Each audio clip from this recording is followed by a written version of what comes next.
capital, so that someday we will all be paying the same rate of interest and we'll be, enjoying access to the same kind of capital liquidity in the market. So when that happens, I think that'll be crazy for India. We did an episode with a gentleman in Africa who's talking about this problem as well. And it's funny, in Europe, they've got negative interest rates. They can't give money away. And yet here we are having a high definition, video chat in different sides of the world, but we can't move money and capital. And he was saying that they get all their inventory in on the first day of the month and it's sold out by the second day of the month, but the banks will only lend to them once a month. So I just think crypto is going to completely disrupt all this. And I know you're pretty passionate about DeFi, and that's just another example of someone in India that might earn $10 a month. If they can get 10%, lending out their $10 and turning it into $11, that is huge for someone in India, isn't it? Yeah, and that's the thing. And these are all permission-led systems being built. You as an entrepreneur, I think about the ease for an entrepreneur. If you had to build into the traditional financial system, you first need to know at least 10 other people who are connected to 10 other banks for you to get access to some API. Forget going live, but I think even to try something out, it'll take you months to build a POC or a first version, an MVP. Yeah. And then take crypto. I know of 20-year-olds in India. So there's a product called InstaDApp, built by 18 or 19, two brothers. And it's probably now one of the top DeFi apps in the world. And it's like 18-year-olds, 18-year-old going to a banking institution, they would just send them out. They would just send them back saying, don't build. But DeFi never stops you. You can be anyone, anywhere in the world, and you can build for anyone, anywhere in the world. I think that's crazy. I know InstaDApp. I had no idea that was built by two 18-year-olds in India. And it's funny. I know we had some people on stage saying that, India and people, developers there and whatnot, there's scammers and whatnot. But there's so many talented talented developers, and their wages and whatnot is way lower than what you could get a developer in the US or Australia, isn't it? And they're probably going to do just as good a work. Yeah, see, the thing is, it's all about opening up markets, and then you see what talent can do. And talent can emerge from anywhere, not just India. It can be anywhere, And I think it's just that we have more people, so we have more talent. Countries with lesser population have lesser number of people. So I think proportionally it's the same. Yeah. But the thing is, it should never be that because you're born in one country, you do not have access to or opportunities compared to someone else born in a different country. I think we should all go towards one world, and I think crypto is solving that in a major way for everyone. The next thing I wanted to just talk about was that penetration. So do you have the latest statistics around, I've heard that 90% of people now have a phone and half of that is a smartphone. And I've heard, in these regional towns now, they've got crude little solar setups to charge their phones and some laptops in schools. Do you see all this stuff sort of flourishing at the moment? Yeah, I think so. If you read about the recent number, I think India just crossed about 500 million people online. And that's probably more than the population of the United States, and we still haven't reached. I think it's just 50% penetration or something in terms of internet access. Okay. So to speed this up, a lot of things are being done. A lot of and by the way, most of this penetration is in what we call in the tier 1 and the tier 2 markets, which is the cities and probably a notch lower. Yeah. But there's a large portion of people who still do not have access to mobile phones and internet, and there are new companies which are focusing only on these. The next, I would say, 100 million or 200 million people who can be brought online. So probably in the next 2 to 3 years, you will see a lot more Indians coming online. And do you know if they? I take it they're not rolling out, copper and fiber to all these places. Are they going for 4Gs and 5G technology, the wireless stuff, and satellite internet?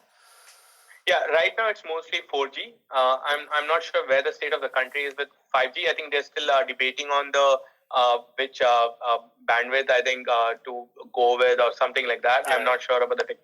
But 4G is huge right now, and that's what is being spread in the country. That's awesome. So I was going to ask you about your favorite project. So you mentioned DeFi. I've got my Ethereum t-shirt on. I love Bitcoin and Ethereum, but I'm also very interested in other countries. We've got, Dash is really taking off in some developing nations. and with Bitcoin, if it does get congested and someone in India wants to send $1, they don't really want to pay 20 cents. So do you see like Litecoin, Dash, or the Lightning Network? Do you see that stuff being really important as well? See, I definitely think that there will always be like a layer one, layer two solution to all of these blockchains, because Yes. Blockchains have this problem. Do you go for stability? Do you go for security? Or do you go for speed? Yeah. And I think when it comes to the core, I think security, stability is more important than speed. Because speed can be solved by your external work that is being done, which is Lightning is one of them. And I think somewhere, and to be honest, see, the thing is, the funny thing is, people say it's so hard to set that up, and you have to lock stuff. You have to, you can also lose money. But honestly, when technology is first built, developers don't care about all of these. They first care about how do you solve the problem. And once they solve it, you will always forget how hard the setup was, how hard it was to onboard yourself. Yeah. So this is all just, just development pains, which you see all the time in every industry. I mean, think about mobile phones. So I was just reading about it. The first ever time when an SMS was sent, there was no way to reply back, apparently. So, and if that time, if you heard all the news, they would say, oh, you can only receive messages, you can never send it. And, that does not mean that SMS never worked. SMS took off in a beautiful way. So I think these layer two scaling solutions and all will come in, and they'll solve the speed problem. So I'm not worried about the speed problem. I think that will definitely be solved. Which crypto gets adopted? I think honestly, it's more about what sort of community can be built by each of these products and projects. I think it depends on that, because ultimately, whether I use Bitcoin or Litecoin or Dash, I think it's all about who's the people around me. What are they using? So if you can build a community around your stuff, I think it'll eventually work out for that project. And just on that train of thought, do you have any? Libra is so divisive, Facebook's currency, and you mentioned that there's a lot of people on Facebook in India. So do you think that solves a problem for them, having like a basket, sort of special drawing right type currency? Or do you think that the store of value and the scarcity aspect and them being able to save a tiny amount of money that will hopefully grow if they held Bitcoin instead of something that's, pegged to the US dollar and the euro and whatnot? Do you have thoughts around that? See, I think I see them too differently. Like I see Libra and other projects that are similar to that, including so for example, Binance has the Venus project. So I see these more as true ways of just I think money, like transferring instantly amongst each other. But I don't see them as investments, because they're supposed to be stable coins. And I see Bitcoin and everything else as investments. So it's two. If you want to invest, go to the place where there's scarcity, because then that's deflationary, and you'll grow your wealth. For sure. But I think projects like Libra and Venus, I think the beauty of that is, take for example today, if you want to take a payment, like me and you, I don't know how we will traditionally transfer money between each other, or if you want to tip me like $5 or something, and if this is happening on Facebook, and if Facebook has one button, or maybe if this app had a button, just put a number and just send it. It's like sending an SMS or sending a message. I think these products, the products like Facebook, which has 2 billion users, I think when they implement it, the true power of the whole crypto ecosystem emerges.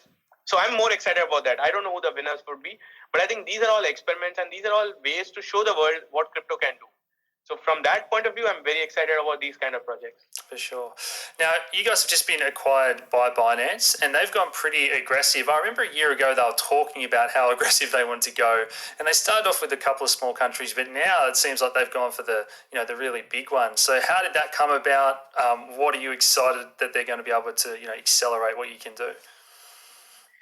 So if you look at Binance's whole focus this year in 2019 has been all about how to solve the fiat bridges globally. And so when you look at that, they've been either building it themselves or partnering or acquiring. So when we started having this talk, it usually depends how different acquisition talks start in different ways. This more or less started about what can we do. to build out the ecosystem. What can we do to make things easier in India? And then it went towards realizing that, oh shit, we're all thinking the same thing. Why are we even on two different sides? Let's just work together so that we can go faster. So that's how this whole thing happened with Binance. And, the mission alignment, because when I've been building WazirX all this while, the core was how do you make sure that everyone in India and eventually everyone around the world can enter crypto in the fastest possible way. Like what I believe is, if I meet a person who's never been into crypto, and if I tell them about crypto and they're excited, they should be able to enter this ecosystem within 5 minutes. If we can achieve that, I think that's when mass adoption will happen. Because right now, you have to handhold them, and if you don't have, in most of the countries, especially the developing countries, it might take 6 hours, 12 hours, or even 1 or 2 days to buy your first crypto. So that's where the disparity exists today. Yeah. So I want to solve that, and I think that's what Binance wants to do it. And so when this mission alignment happened, we realized that we can go faster together rather than all of us trying it differently. So that's how this whole deal happened. So I know Binance have partnered with Trust Wallet as well. So at the moment in India, if someone has a smartphone, they can download Trust Wallet and open a Bitcoin or Binance address, and you or I can send them crypto in under a minute. But the next step you're saying is getting verified with their ID and being able to buy it themselves. And you're hoping to cut that process down just like a Coinbase or any normal exchange would. Yes, because every year less and less people would be willing to part with their Bitcoin just like that. Yeah. So while I can send it, I can only send it to 5 people. How do I send it to 5,000? Because every crypto gets expensive. So I think people would want an easy way to buy in on their own. And and besides, not everyone has rich friends who will send them cryptos. Yeah. So I think this is the part that we are trying to solve. Where how can you buy it yourself in under 5 minutes? I think that has to happen. Yeah. Have you had to play around with any of the Lightning wallets, like Wallet of Satoshi or Blue Wallet? I think I've tried Blue Wallet. Which was that wallet which went viral on Twitter at one point? Wallet of Satoshi, I think. Okay, so one of them I tried it out. There was this whole the pass it on thing happening. Realized. Yeah. So I think someone sent it to me. Then I tried out the wallet and I passed on the torch. I think something was happening during that time. Yeah. That's when I tried it. Okay. But I think I'm still to find more use cases around that for myself personally. Yeah. I've seen they also have these dApp browsers with usable products in them. Yeah. Where you can just connect your wallet and use those products. So yeah. I see one of its weaknesses is that you need to have the amount locked in there that you want to send through the channel. But I think that that's not a problem in places like India, where a lot of people are going to be sending, $1, 10 cents here and there. And it does centralize it a little bit if, say, WazirX are running the Lightning node. But it doesn't really matter in places like that if you have a Lightning node in each region in India or something. So I think that's where it's got heaps of potential. Yeah, definitely. And I think I would love to see more and more companies getting into. I think even us, we want to have our own node eventually so that people can just use it. It's just that so many things to be built, Yeah. But I think we'll definitely go in that direction. And I think every exchange and every product out there will eventually have these nodes, making it very easy for people to just then be able to transfer effortlessly. Fantastic. I think that's definitely going to happen. Well, I've absolutely loved it today. I definitely want to come to India. I'm mad about cricket. I love Indian food. We'll have to go to a cricket game together. But any final thoughts for people at home? Anything that's really important that we haven't spoken about, or just outside crypto and the technology space, or any thoughts you want to wrap up with? I think we've spoken a lot about everything, crypto and the Indian ecosystem. So it's all good. But I think the next couple of years, I see India as being one of those, next emerging markets for crypto. And that's why I think if you see, the world is suddenly taking notice of India as a market. And India has always traditionally been like a couple of years, behind in these adoption curves. But when it adopts, it shoots up because of the sheer size of the market. So I think that's what is going to happen to India and crypto in the next couple of years. And, the more we all do these kind of things, I think the more awareness we can spread in India. For sure. Well, Nischal, I've thoroughly enjoyed that. I thank you so much for joining us. I'll put all the links to follow you guys and WazirX, in the description below. But thanks so much for joining us today, mate. Yeah, thanks for having me on the show. I like